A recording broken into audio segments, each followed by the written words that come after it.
Hey, konnichiwa minasan, it's Gray from Wakizashi's Teahouse home in Japan. How are you doing? Are you good? I hope you're genki.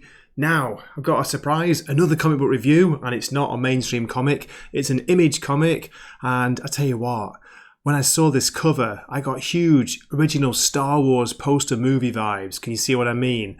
But this is one of the longest titles out there. Falling in Love on the Path to Hell, Issue 1, $4.99. It's written by Jerry Duggan. It's got art by Gary Brown and colours by Chris O'Halloran. So, is it any good? What's it all about? Hey, I've just noticed on the cover there, next to Sabino, it's got Gray. It's got my name on the cover. I wish I had something to do with this issue, because I tell you what, it was an absolute blast. But what's it about? Let me give you a quick synopsis. Here's what they say. The sun set on samurai and gunslingers at roughly the same time, but our two leads didn't die off quietly.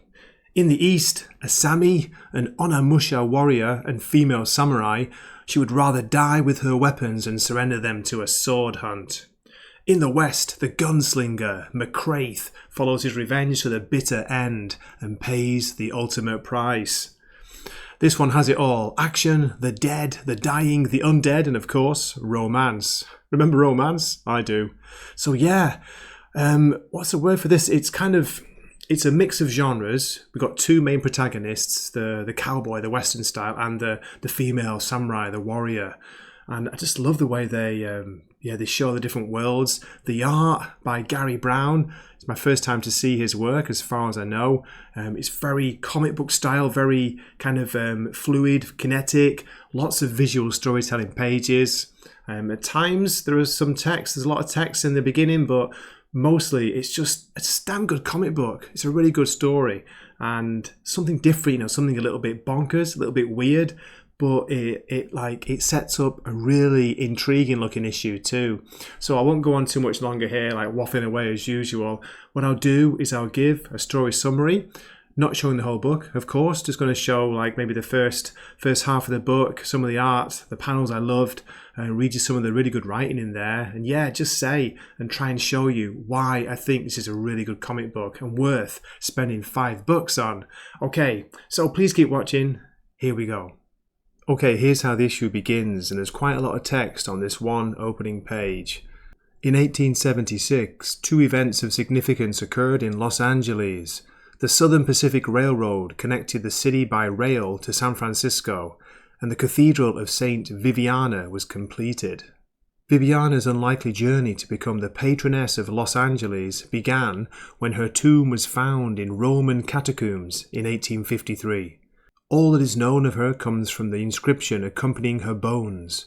She was a young virgin martyr that died a horrific and violent death in defense of her faith. As the great American age of expansion culminated in the Golden State, the Roman Catholic Church wanted deep roots in the City of Angels. Pope Pius IX decreed that Viviana was a saint and dispatched her remains to the new cathedral on Main Street. History would prove time and again that a grisly murder victim was, regrettably, the perfect choice for Los Angeles. Just 1 year after the opening of her cathedral, 5 hard men sought refuge within her walls from a killer. This killer had been stalking them for weeks. The men believed the assassin wouldn't dare strike at them while they skulked on consecrated ground. But as you can probably guess, it was an assumption that would prove to be a miscalculation. So here we have the preacher welcoming them to the church, to the cathedral, and talking about he doesn't have much in supper, but he's going to offer whatever he has. No need to worry about that, preacher. This is Mr. Billings, who is a rich man. The preacher thanks him for a generous donation and says, "You won't be the first man to sleep in these pews." Billings replies, "Your bunk will be adequate until our business is settled." One of his companions laughs it off. "Don't think you'll be doing much sleeping until McCraith is dead." So we get the name of the man who's hunting them down. It's McCraith. This man's talking about their need to hire more men. And he mentions additional expenses when, blam! He's rudely and violently interrupted. We get our first look at some of the gore, the violence, the graphic violence in this comic book. I tell you what, it doesn't hold back. "Oh God," says the rich man. Then we get our first look at McCraith, and with this great page here, great art. I love the colours here, the use of shadows by the artist. Yeah, it's so good, so atmospheric. Your man was right. Should have started swimming. McCraith, wait! I can get what you asked for. I'm sorry about the fire. It wasn't my idea. I have enough money to... You're sorry? Blam! He's gone. Don't give a shit. But McCraith makes one mistake of turning his back without checking everybody was dead. Blam! He gets hit in the back. Then here's a look at one of the full pages, and you can see here, after the dialogue-heavy opening first page, there's a lot of visual storytelling pages, a lot of like minimal dialogue, where the story's being told by, by the images, by the art. It's just so good. I really like this atmospheric style by Gary Brown. My first experience, I think, to see this artist's work, but yeah, I'm impressed. Not just that, the colouring, I think it's Chris O'Halloran on colours. Again, really suits the story, very atmospheric. A great depiction of the Western, the end of the Western age. We see McCraith drink from the holy fountain, from the water, and makes his way out of the church. He's in trouble, he's bleeding. Doesn't look like he's going to live for long. Now here we get the switch in the viewpoint and the story's characters. We go across the Pacific Ocean. The nation of Japan was in great turmoil. How this becomes relevant to McCraith's life is the crux of this tale.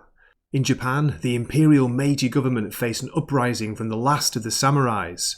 The samurais lost. The Satsuma Rebellion of 1877 claimed tens of thousands of lives before being extinguished. The leaders were dead, and the disarming of the remaining rebels was underway on the island of Kyushu. And here we get our first look of our other main protagonist, Ogata Asami, Asami-chan. She was born into a samurai family and rebelled against a life that was expected of her. Her parents finally relented and trained her. Her life was a dedication to Bushido. Here we're seeing the samurais, what's left of them, are being forced to hand over their weapons, their blades, their swords. She has a naginata and 2 swords, the katana and the wakizashi. He swaps his long sword for a wakizashi, so we're told here that to lay down her naginata and swords was a shame that would stain her forever. The samurai used to believe the sword was part of the soul was in their swords. Then we're treated to this shocking scene. The samurai who was after Asami in the line, after he surrendered his swords, turned round, he got shot by one of the guards for no reason. Then we get this quote from samurai and philosopher Yamamoto Tsunetomo. Bushido is realized in the presence of death. In the case of having to choose between life and death, you should choose death. There is no other reasoning.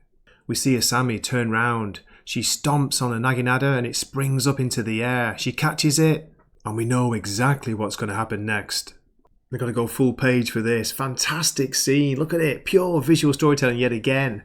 We see her use a naginata. It cuts off the guard's hand, still holding the pistol. And then she pulls this pose. It just looks awesome. Look at that. In the background, the evil Imperial Guard, sounds like Star Wars, is clutching his bloody stump. And this is continued on the next page, as you can see. Just, come on, this is comics. This is what comics is about. We're told that Asami's fury reignited the flames of the Samurai Rebellion. So they're kicking off again outside. They're attacking the guards, picking up their weapons. It's great. It's like, come on, one final charge, one final push. One final rebellion. Okay, I just want to show one more panel. I've skipped ahead quite a few pages here, but again, look at this as an example of the art in this book. I think it's fantastic. So fluid, so violent, so kinetic. They don't hold back, as I say, on the gore. The scenes look like they've been researched by people who know, how martial arts are carried out. Someone wielding a naginata, it's not an easy thing to depict. So yeah, this is a huge recommend, but I don't want to spoil any more of the story, so I'm going to stop talking about it here. And by the way, there is still 15 pages of story to go. Just really good action art in here, action scenes. Loved it. Okay, so for a score for this debut issue, I'm going to give it a very strong 8.5 out of 10. It's close to a 9, but maybe I'm being a bit too generous these days. So yeah, a very strong 8.5. And let's have a look at the variant covers. Okay, there are only 3. This first one is by, I think it's Ryan Gonzalez. It's got a very manga style look to it, hasn't it? What do you think? I love the cherry blossoms there, the sakura. The second one is a retailer exclusive. It's a Mike Mayhew web store exclusive, but look at this. Look at those ninjas on there. I love it. Anything with ninjas on, you've got me. And the final one is a 1 in 20 Klaus Janson variant. It's rare to hear his name or see his name these days, so yeah, definitely intrigued, but maybe out of the three, I'm not sure. I think I like the second variant best, the one with all the ninja on. So, okay, that's it for the review. And then, thanks so much for watching, and do drop a comment, let me know what you think of this. Are you intrigued?